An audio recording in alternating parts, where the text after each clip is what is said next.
things I get is, oh, I'm not a tea person. Geez, I didn't think I was really a tea person either. I love coffee. I love my coffee. But there's only so many coffees you can have in a day. As you said, your nervous system starts to like just be completely overstimulated. Brands and farms guilty of using so many pesticides and herbicides that it does outweigh the benefit of the tea. And like anything, you get a variety of products. You get your incredibly processed product, and then you get your your more conscious products. Globally, we have been using these for medical benefits. I think it was Romans or Greeks. They would chew on peppermint to freshen your breath. Like a stinging nettle is really underrated. It's anti-inflammatory. It's good for men and women. Moringa, they call it the miracle tree. So dandelion is also a kind of all-rounder in terms of digestion. Okay, we see this beautiful, beautiful blue, and now this is iced tea. And what I'm going to do is I'm going to squeeze a little bit of lemon. And what we're doing is we're changing the pH. Okay, now watch over the next 30 seconds.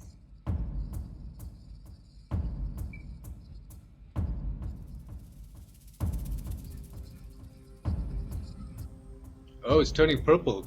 Maybe bring the... Oh my gosh. Oh, that is so fast. Wow.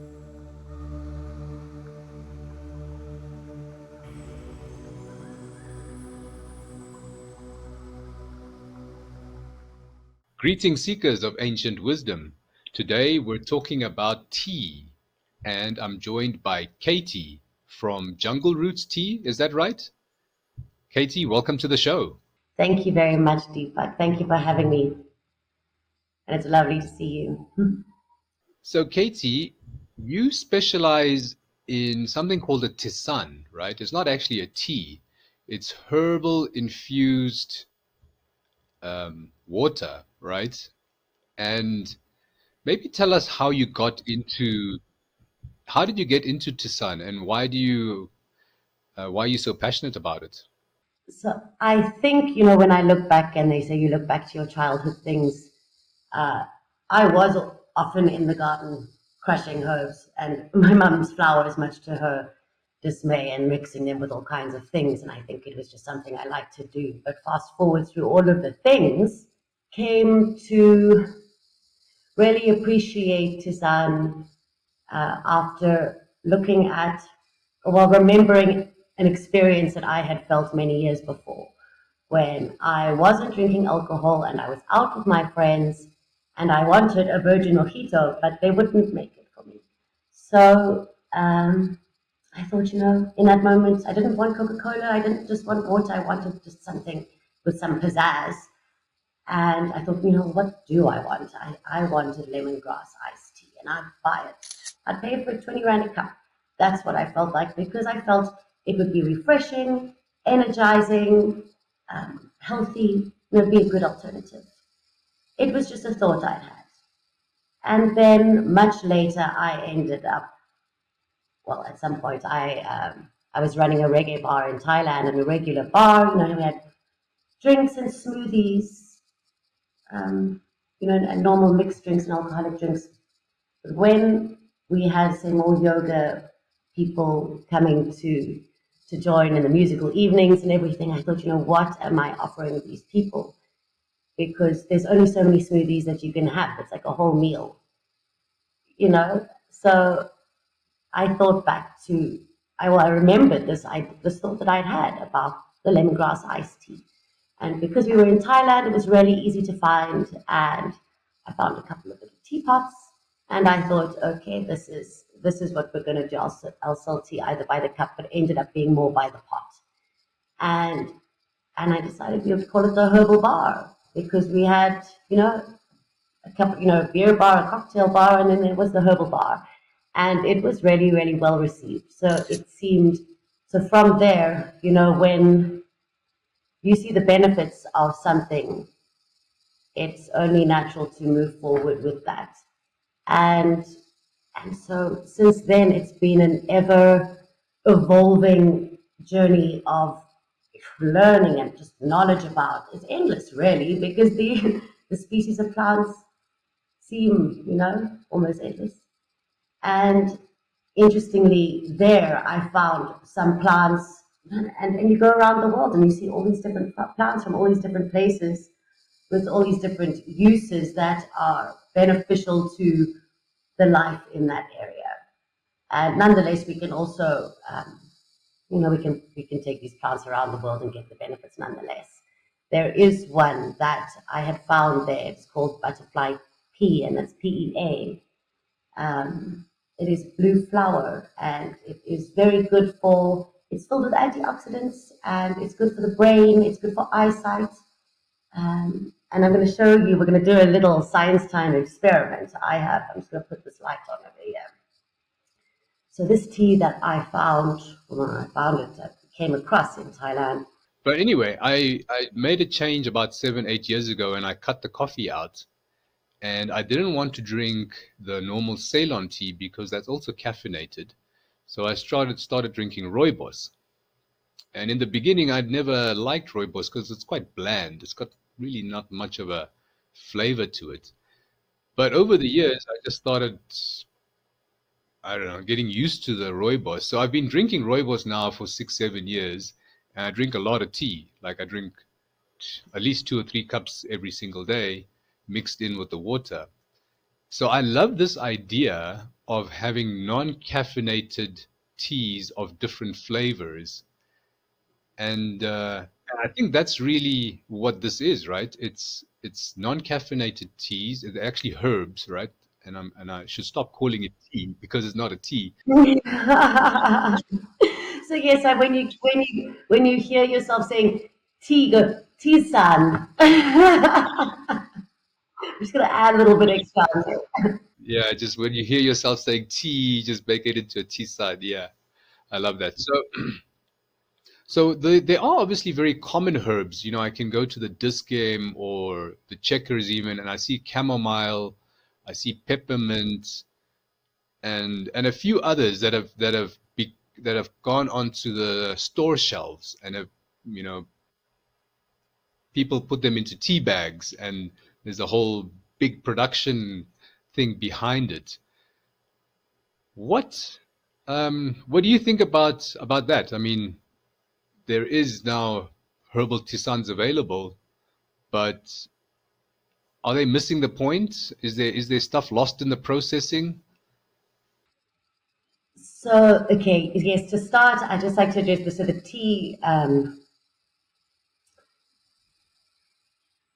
tea side with the caffeine.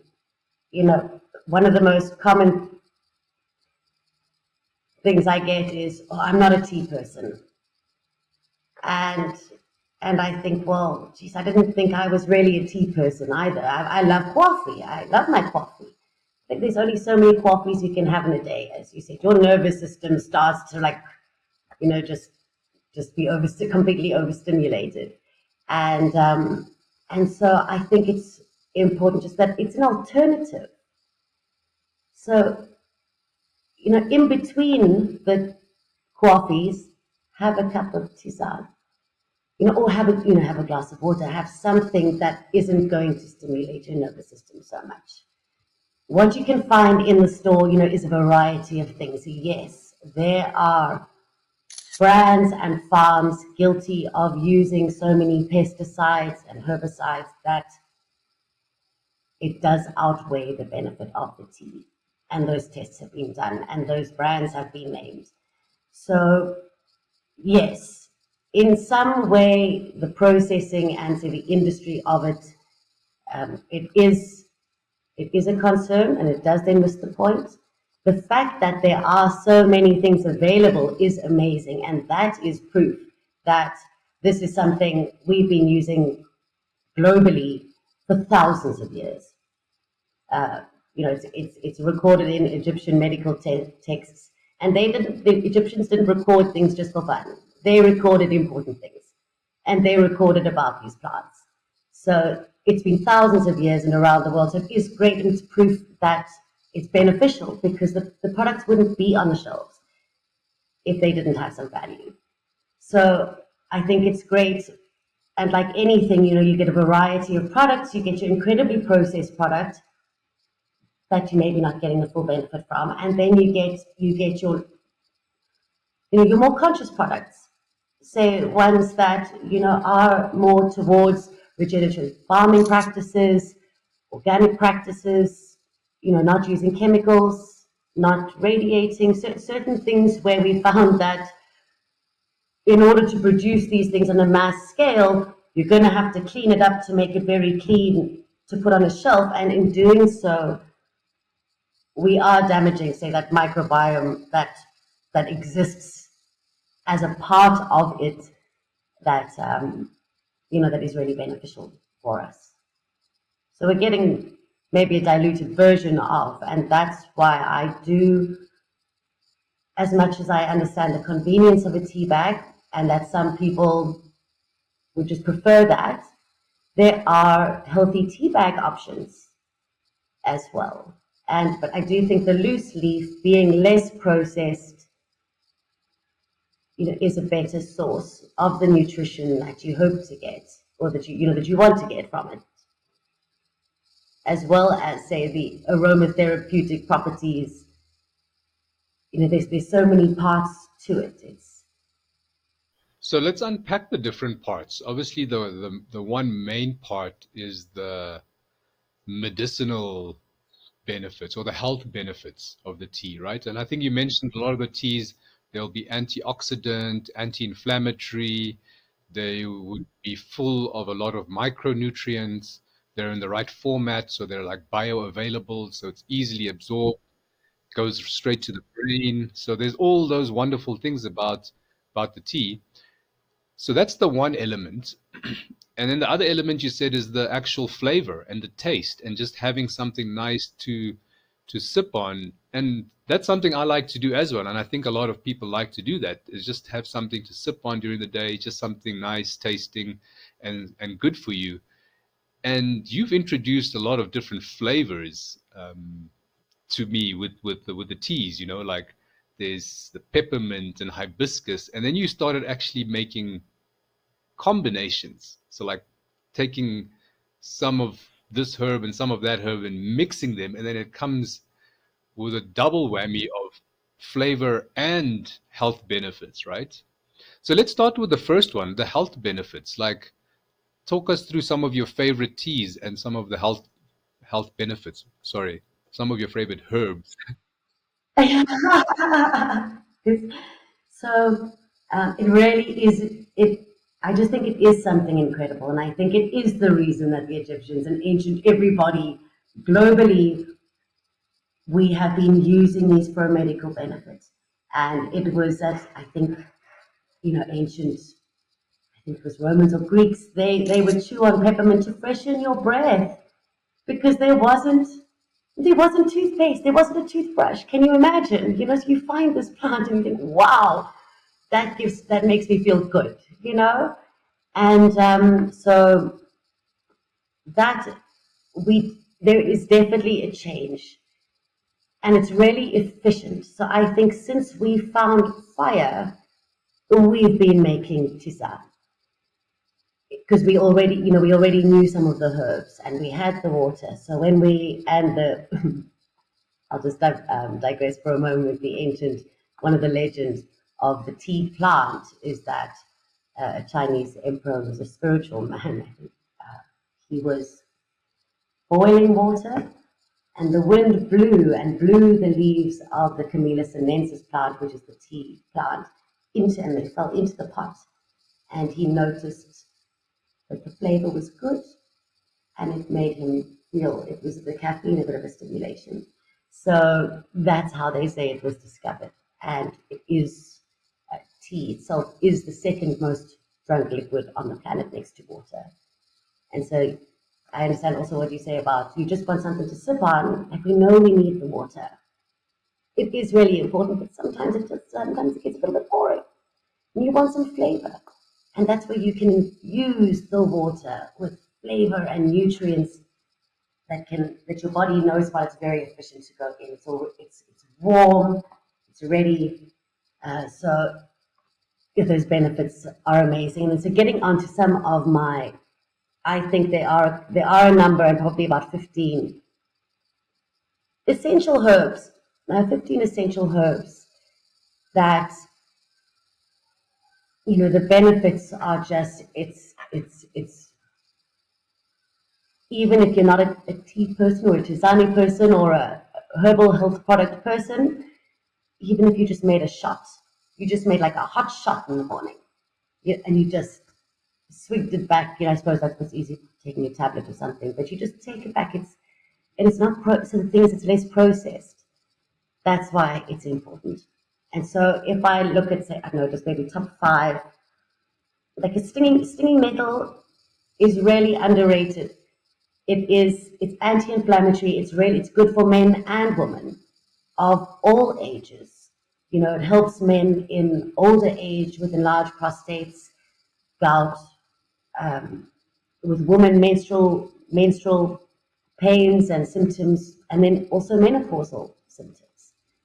So it's filled with nutrients, vitamins, and minerals, packed, and in a way that your body recognizes. And that's, I suppose, that brings me to moringa. So yeah, stinging nettle. It's a grassy taste, but you can always blend it with something, a flower that will make it slightly more enjoyable if it's not your thing. So stinging nettle, I'd say, is really a top one to have in the herbal cabinet. And then moringa, in terms of the nutrients and the minerals and the vitamins, is, I think, they call it the miracle tree. They say it could cure the world of malnourishment. And if for whatever reason, it's a great thing to carry with you, even if you're going to a jaw, because if you don't have an appetite, or this, or you're going on a hike, moringa is like a food. It's actually like a food. And so for people who are also, they don't have an appetite, that's a really great tisane to drink. And again, then to mix it with something else. So stinging nettle, moringa, dandelion. So, it's interesting. It seems the very green ones are really, really healthy, and they are. And that's why they say the leafy greens. You have to get your leafy greens in because they're filled with all the good things. So dandelion is also a kind of all-rounder in terms of digestion. There's a lot of people suffering with IBS and digestive issues, cramps and all kinds of things. And dandelion is fantastic. When you talk about the anti-inflammatories, and there's all of these really big words, astringents, analgesics, and people are like, hey, what? If you look on the side of these herbal products, so you look into them, it's the same big words that are on the medicine box. They've got really like same properties, it's just much less processed. And so with all these big words, one of the things is that it helps, your body, your intestine, that peristalsis, to push things along. It helps to get things moving. And so these are all important, really important properties. And so with the dandelion, including that for the digestion, is that it can purify the blood. It's really good for the liver, kidneys, gallbladder, spleen. It's good for all of those really, internal organs that, because we don't see them, we feel them, it's uncomfortable. We don't think about them, and until it's uncomfortable. And the thing is, why not try? You don't need a prescription. Why not try? Just work it into your daily routine. And I do that. I love my coffee. I love it. But before or after I have my coffee, one of the two, I'll have some tisane because I know that it's good to get it in. Let's talk about those three because you mentioned you started with three. I know you've got a few more, but you mentioned stinging nettle and moringa and then dandelion, and these all ring a bell with me because these, especially stinging nettle and dandelion, are very big herbs in homeopathy. And stinging nettle, I've got a tincture for stinging nettle. I can't remember what it used for, but dandelion I know very well that it's very helpful for the liver, gallbladder, the whole digestive system. So I give dandelion and milk thistle combination to a lot of my patients who have liver issues, and I make it as a tincture. So basically, a tincture is just a concentrated tisane, right? If you think about it, it's more concentrated because you extract more and you leave it for longer. Like you would soak it for maybe a month or even 2 months or 3 months for different tinctures. So it's really concentrated herbs. But it's amazing that you're telling me that dandelion is great for the gut, and I know dandelion as a homeopathy or even as an energy frequency I would give for liver and gallbladder. And moringa, I've had so many people on my show already talking about moringa being this amazing superfood.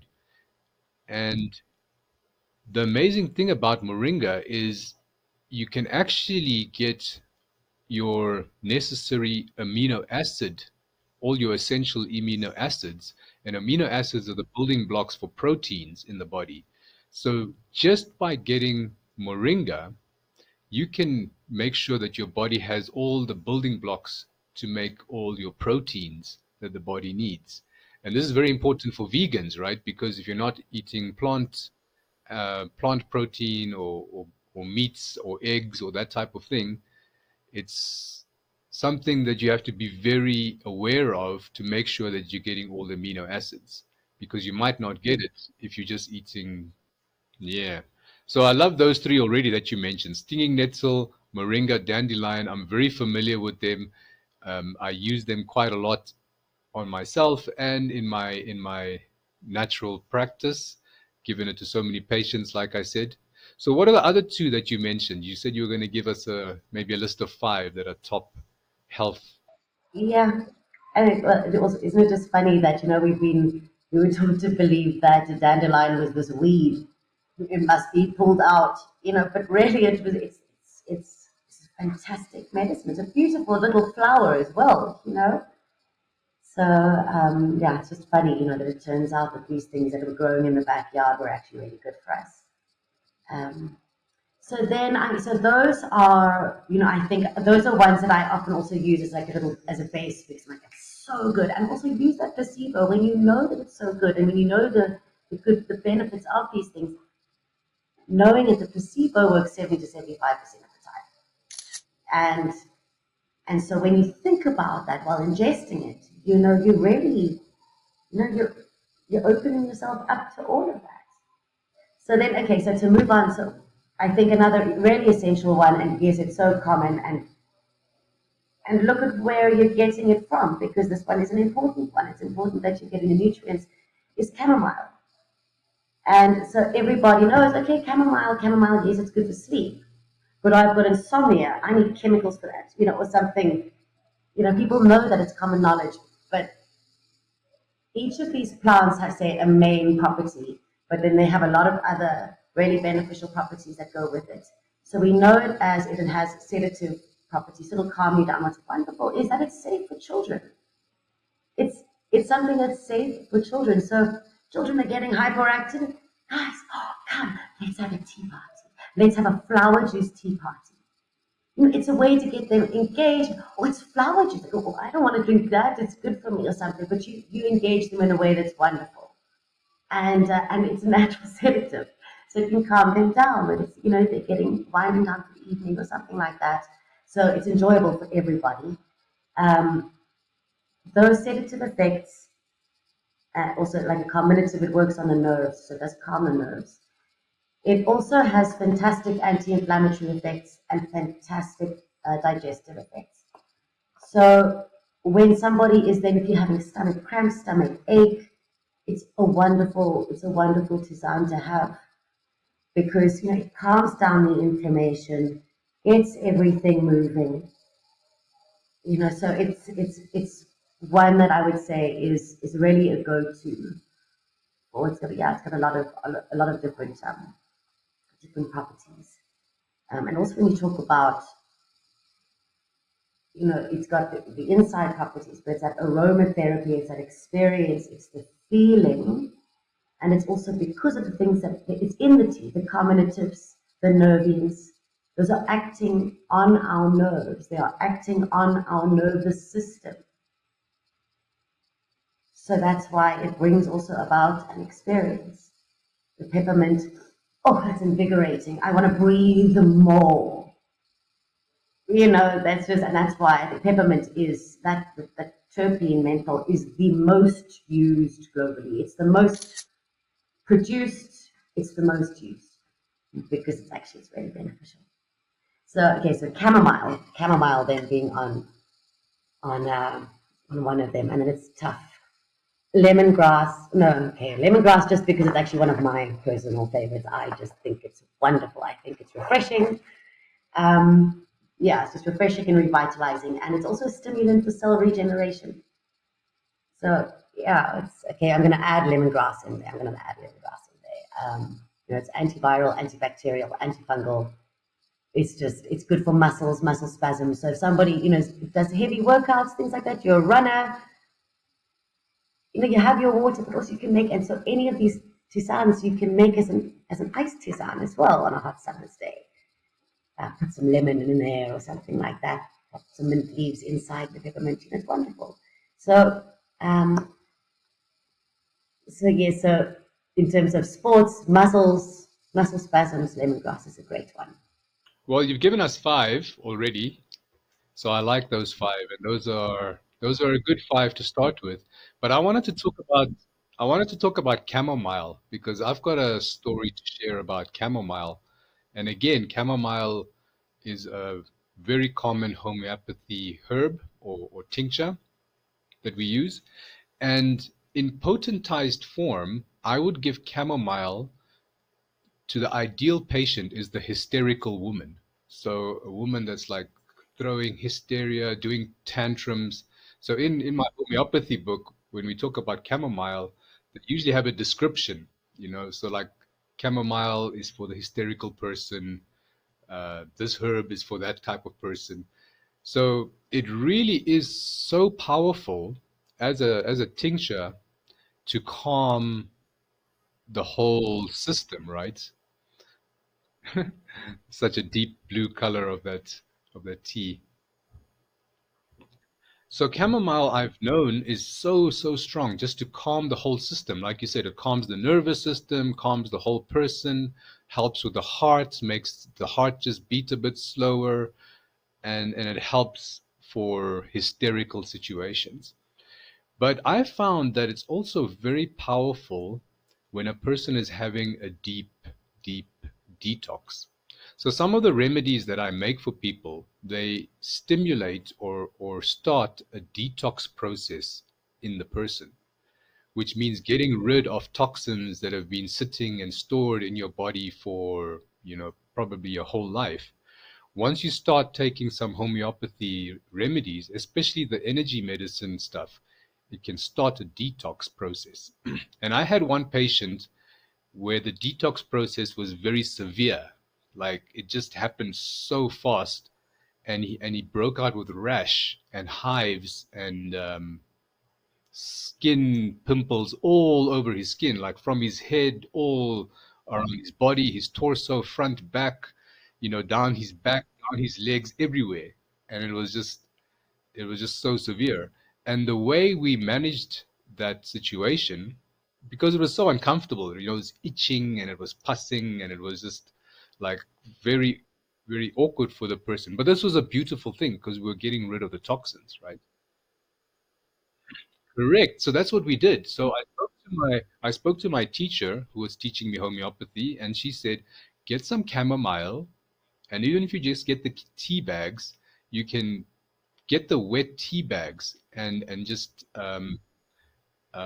sort of dab the rashes all around the skin, and that will soothe it. And then drink the chamomile, which will also then just soothe the process. It doesn't necessarily stop the detoxing, but it will just make the pain less. It will soothe everything, and it will help your body just calm down instead of being in this panic of being uncomfortable. So very, very amazing. I think chamomile actually has. I don't. This is not fact. I'm not sure. I think it has antiseptic properties as well. So it definitely can be used for hot compress. I think they even say for eyes. I remember I I picked up an eye infection in Mozambique. It was many, many years ago, and I mean, there wasn't there wasn't access to a doctor, and my friend said, just here, rooibos tea bags. And she would, you make it, but then you make sure it's, not too hot. You cool it down a little bit, put them on the eyes, and it really did provide a lot of relief.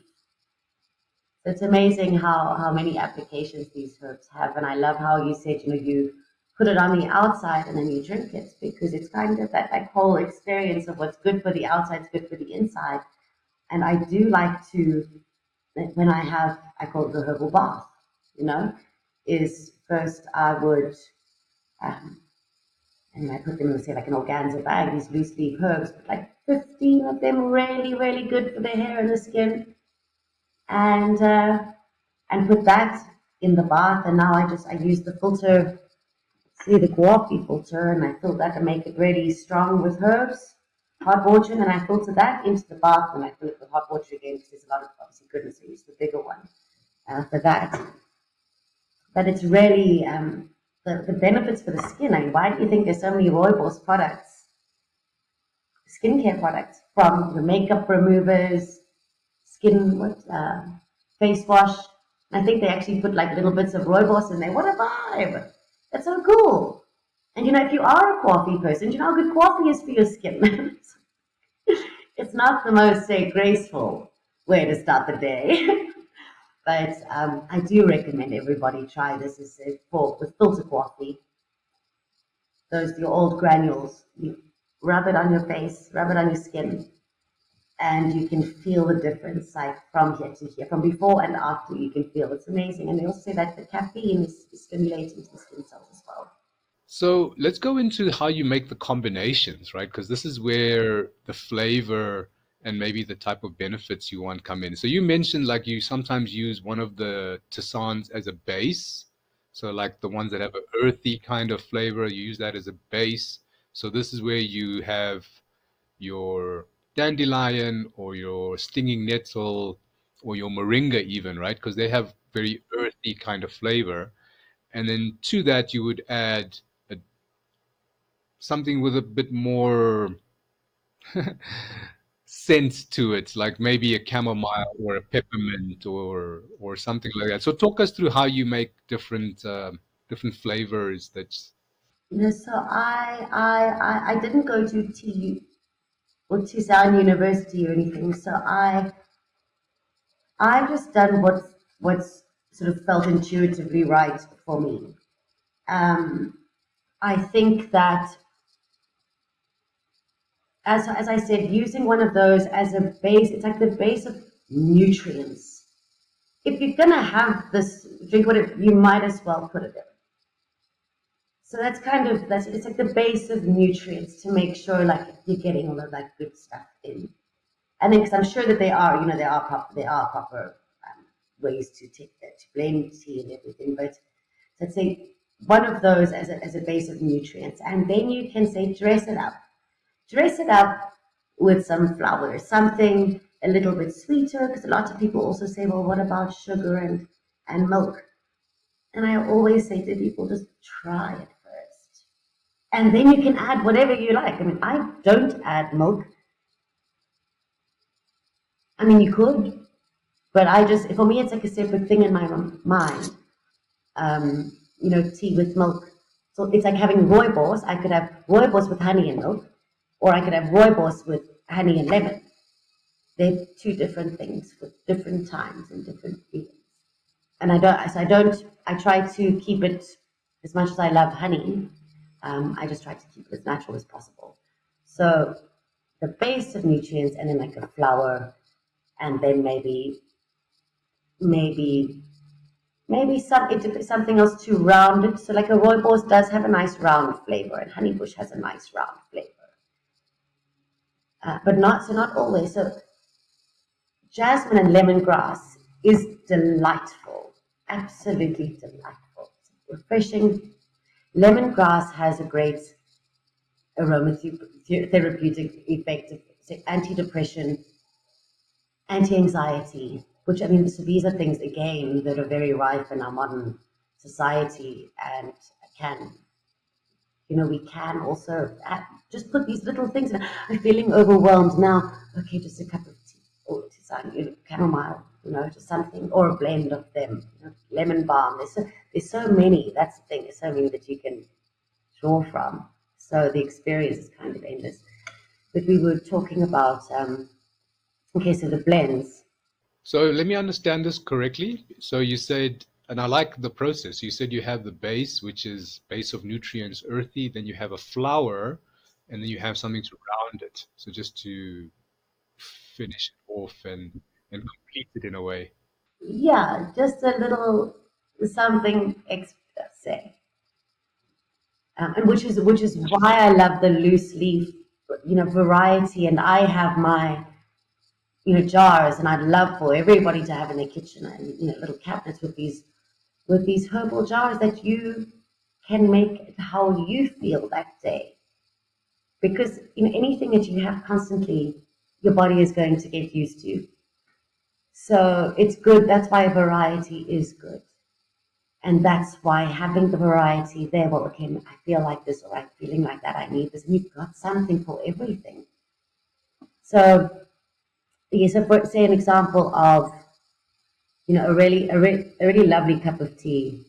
Dandelion, well, dandelion, chamomile, and peppermint would be lovely. As a green tea and jasmine and lemongrass. Peppermint's it's very strong, but it's lovely to add just a little, like not even half a teaspoon, just for a little bit of that like, freshness at the end.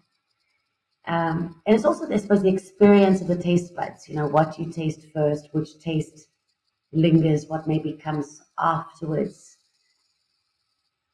Um, it's just so, it's this variety. Mm, the options are endless. In terms of so the COVID tonic that I that I speak of, the COVID tonic is stinging nettle, so being that base, the nutrients, but it's really good for phlegm and mucus in the respiratory system. And elderflower, which also is just it purifies purifies the blood, liver, and kidney and skin. And it's also really good for mucus in the sinuses. So, um, so those two, and then mullein, which is a very wonderful, just a round, mild flavor. So I like to add mullein to, as to maybe that roundness to something that wouldn't have a lot of body. Mullein it's mild, but it makes the water feel very soft in your mouth. It's a strange, I find, experience for me. So I like to add that, but mullein is basically food for the lungs. It's so nourishing. It it increases the circulation. It helps to renew mucus lining, or the mucus membranes, the linings. And it cleanses mucus from the respiratory system as well. So yeah, those three, I did overdo it.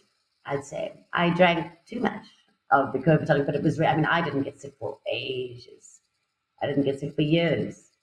So I'm a little bit over the taste now, even though I did have some this morning, just because I know it's so good for me. So I think that's a good one, and it does taste lovely because the elderflowers make it a little bit sweet.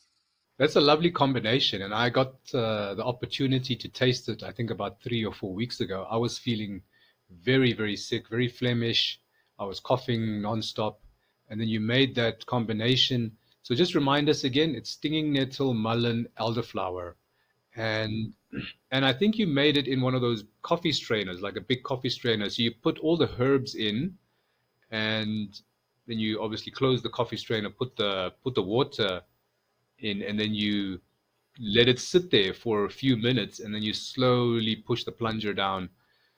And yeah, it had, I can't remember the color, but it was like a golden color, deep golden type of color.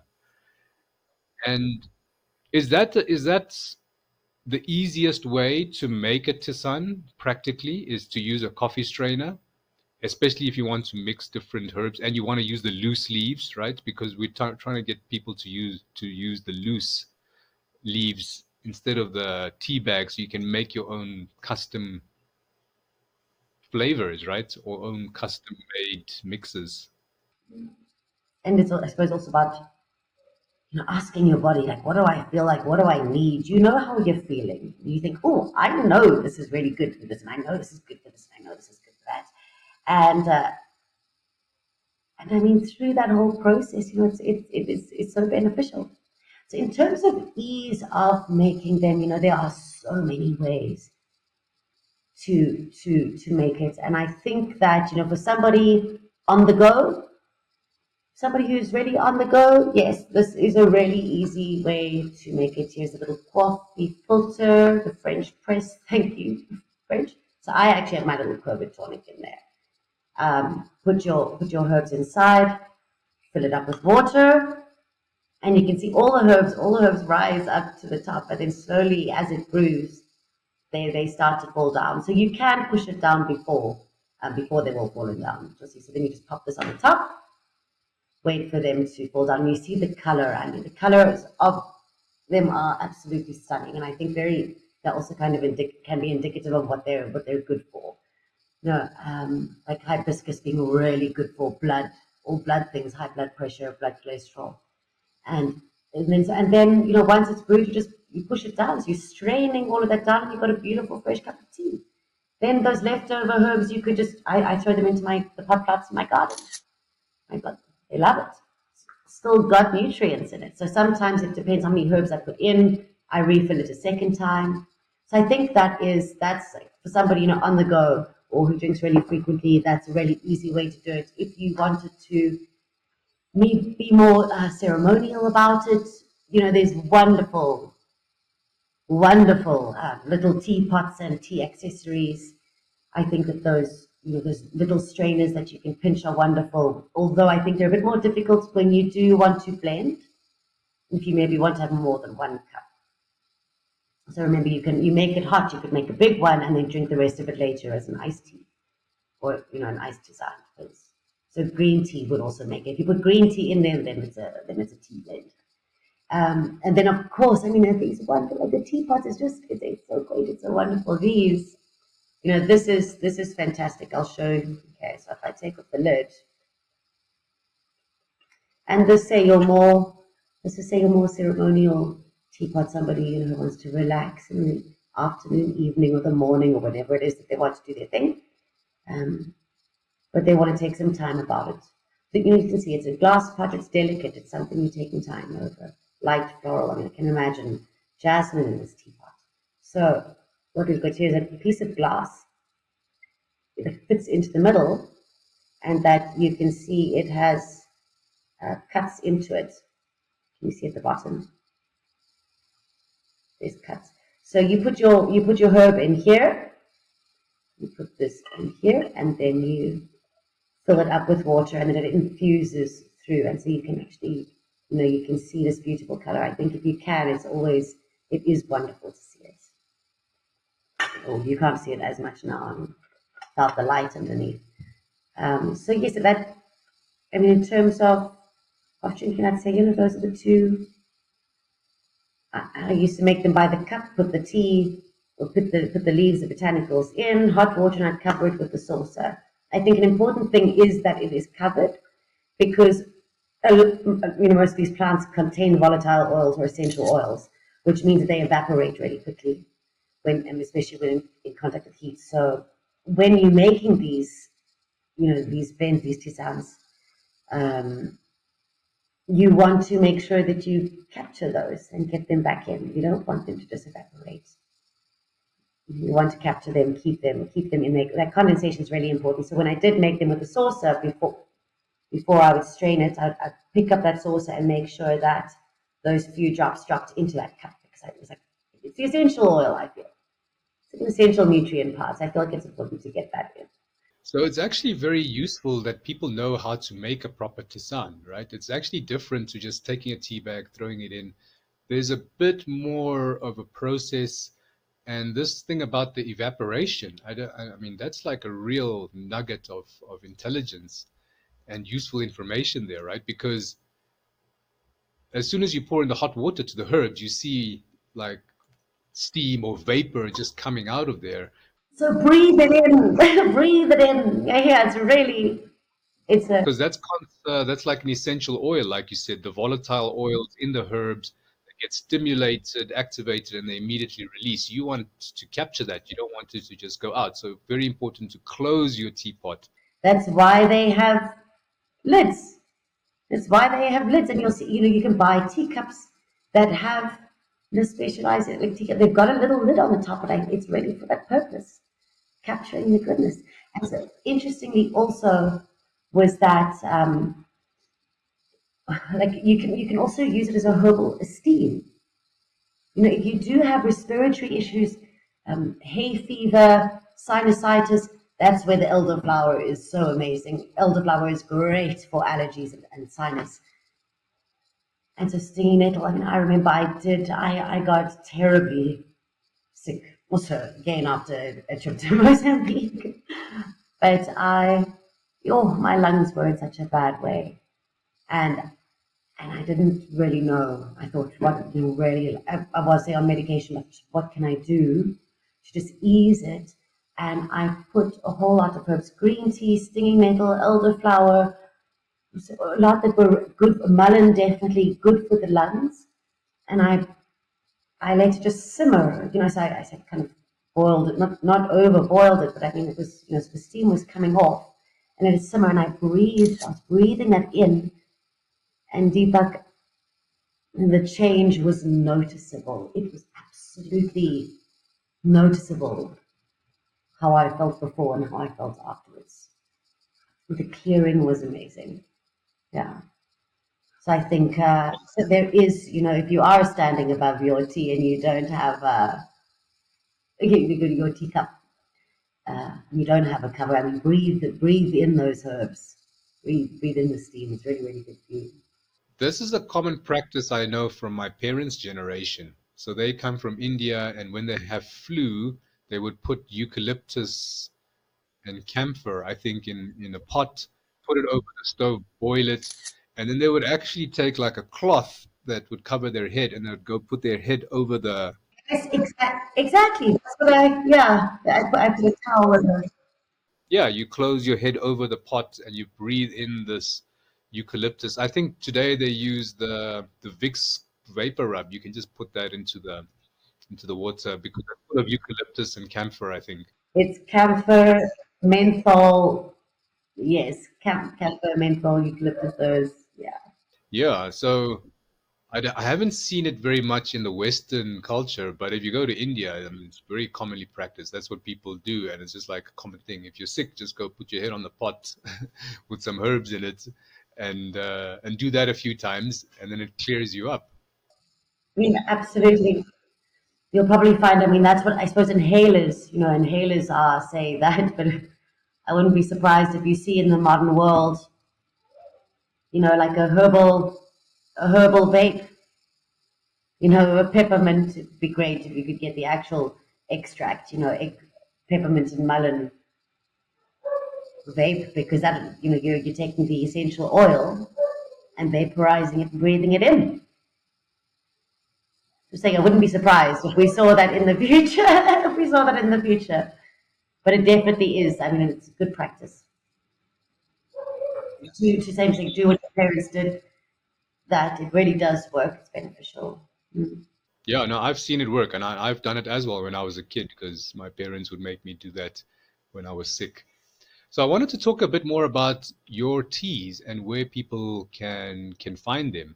So I know you have an online store and you have a whole range of different herbs that you sell. Um, and I guess the special thing about your herbs is they're number one, they're fully organic and there's no pesticides as much as you're aware of. Non-GMO. Is there anything else that you want to add? Because I know your herbs are very different from the normal ones. Yeah, there is a lot available on the market.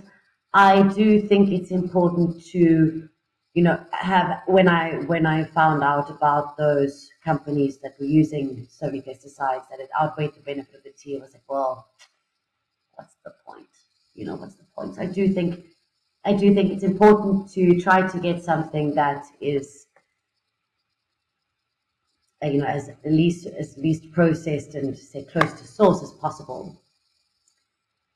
A lot of people have asked me, do I grow them? I don't have the space to grow, say, a commercial amount of tea, but it is part of the dream.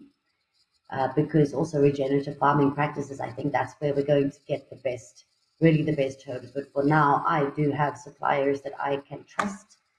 I do get certificates of analysis, COAs, so you know that they've been tested, for certain uh, metals, ash, all kinds of things, bugs and things.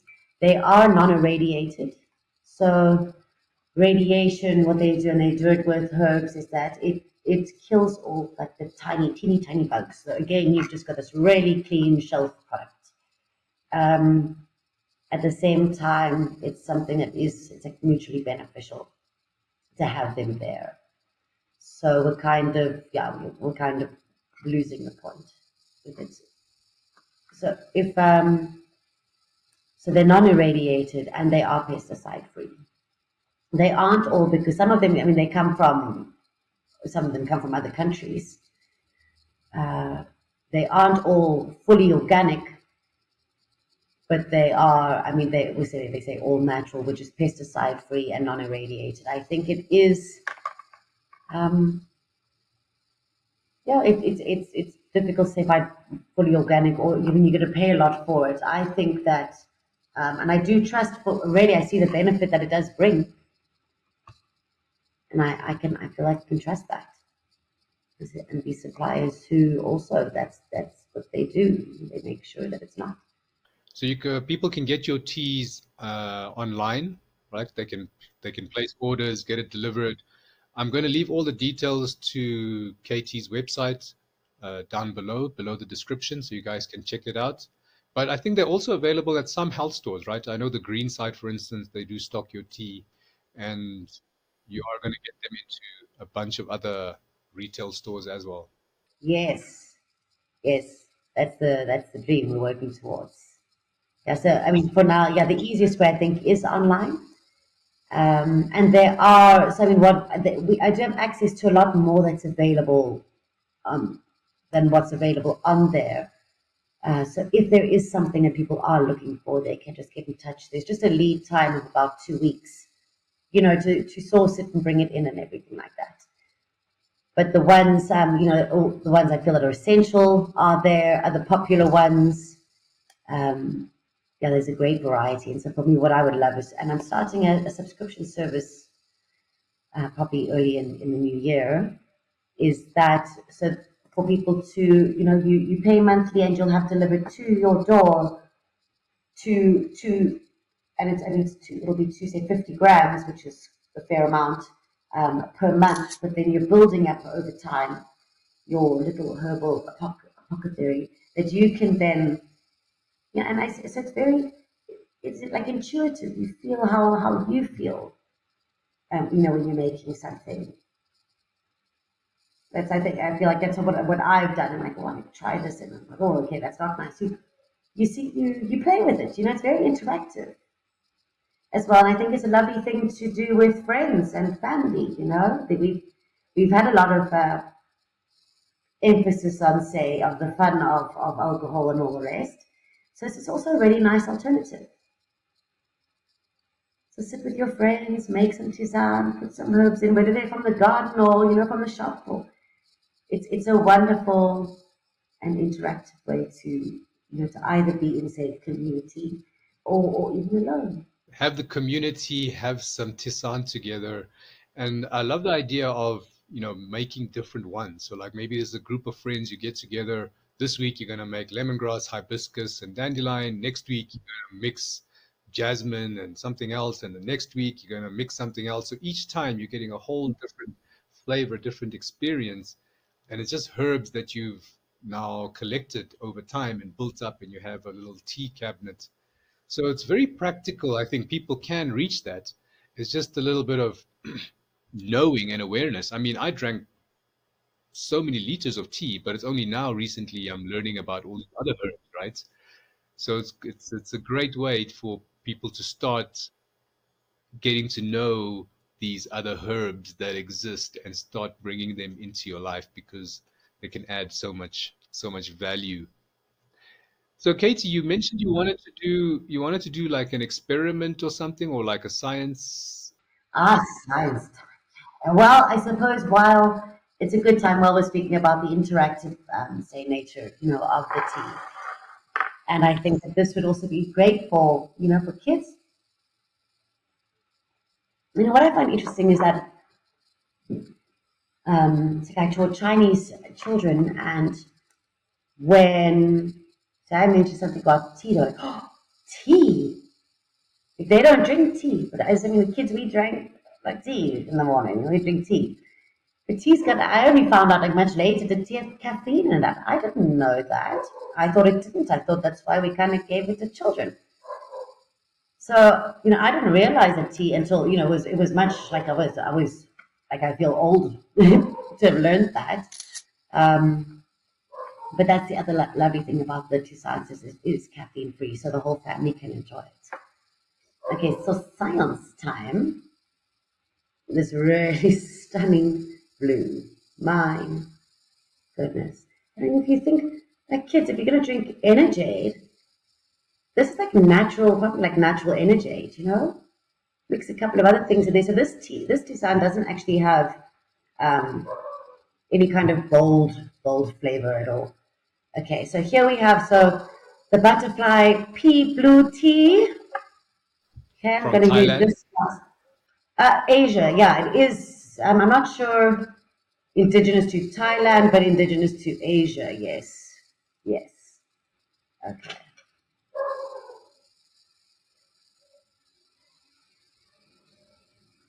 Okay. So, one, two. Okay. We see this beautiful, beautiful blue. And now this is iced tea. And what I'm going to do is I'm going to squeeze a little bit of lemon. And what we're doing is we're changing the pH.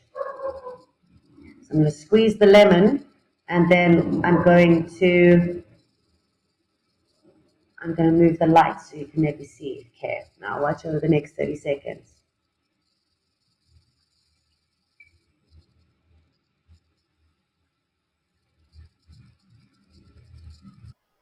Oh, it's turning purple. Maybe bring the. Oh my gosh. Oh, that is so fast. Wow. Isn't that crazy? So look, the color, can't explain, it's like a, wow, it's like a galaxy purple. It's um, like that Cadbury's Dairy Milk packaging. It's just, oh, sorry, gonna blind everybody. But I mean, look at that. How magic is that? Oh wow. That is so cool. Yeah, it was really, So what else would you add to that if you were to drink it? Would you just drink it like that? So it's the butterfly pea and a few drops of lemon. Would you add something else? I would add some honey. If it was, say, just like as to be a more enjoyable drink, I would obviously to maybe balance out the lemon.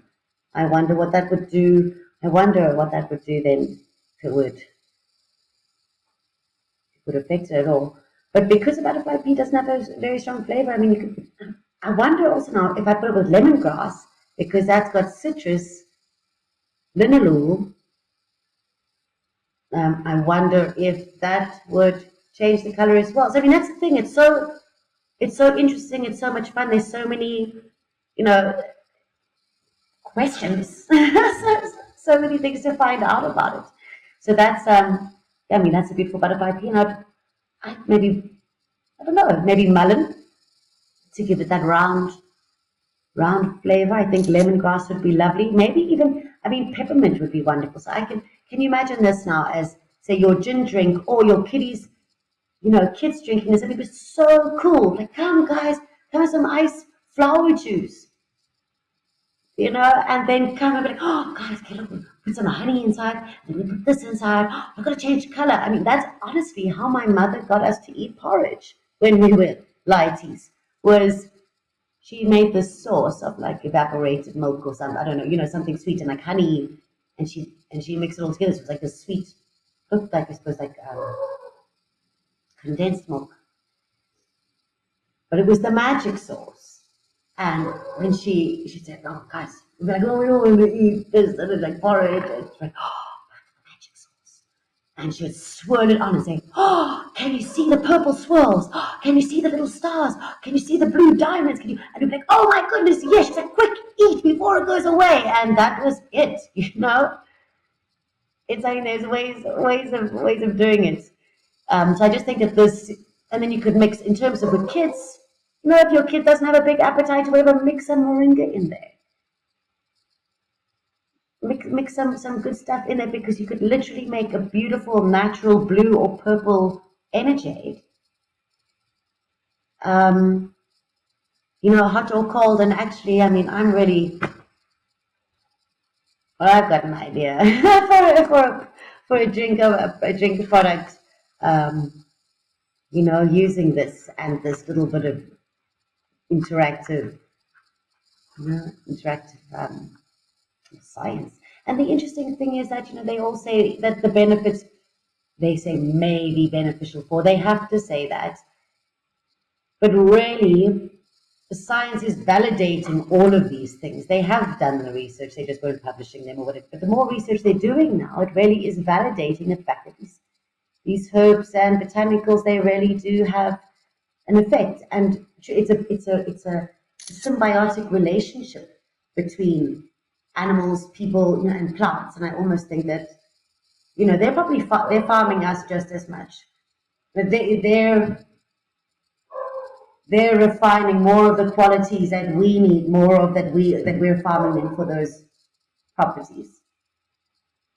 It's very much a mutually beneficial, symbiotic relationship that we have with them. And I think it's really important to engage with it because it's right there.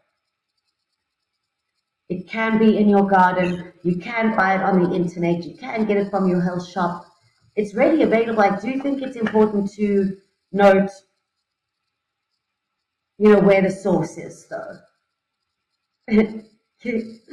um, So, Katie, you're also doing these wonderful tea tasting events, right? The high tea with Katie, where people can come and see how to make a tisane, get to interact with you, get to taste the different combinations that you make, and they can also get some special discounts, right, on packages of tea. So that's very exciting. All the details are going to follow. I'm sure Katie will let you know. But there is one coming up at the end of the month, and it's going to be a regular thing, right? That you want to do every month, getting people to come and really see how it's done and experience and interact and enjoy the tea tasting, tisane making. yes, and I think, because so many people, I get asked so often, well, how do I make it? How do I do it? How do I do this? And so that's what this is all about, and I love the green side and all the things that they offer, and they do some really great events, And so I think, we thought it would be a great idea in terms of, because people also need to know how these things can benefit them. They're suffering. They tried a lot of things, and it's another option. But things regular, for me, this is preventative medicine. When you're drinking this regularly, generally, you're not going to have those issues. So it's really about education, talking about it. People have been, they've been very interested. They want to know how the herbs can help them. So these events, and they're going to be happening monthly towards the end of the month. It's on a Thursday evening, so people coming back on your way back from work, pop past, have a couple of cups of tea, meet some lovely people. There's also, we have had this food sometimes afterwards, which is always super amazing, fresh and healthy and delicious. But it's really just, yes, to start our little community.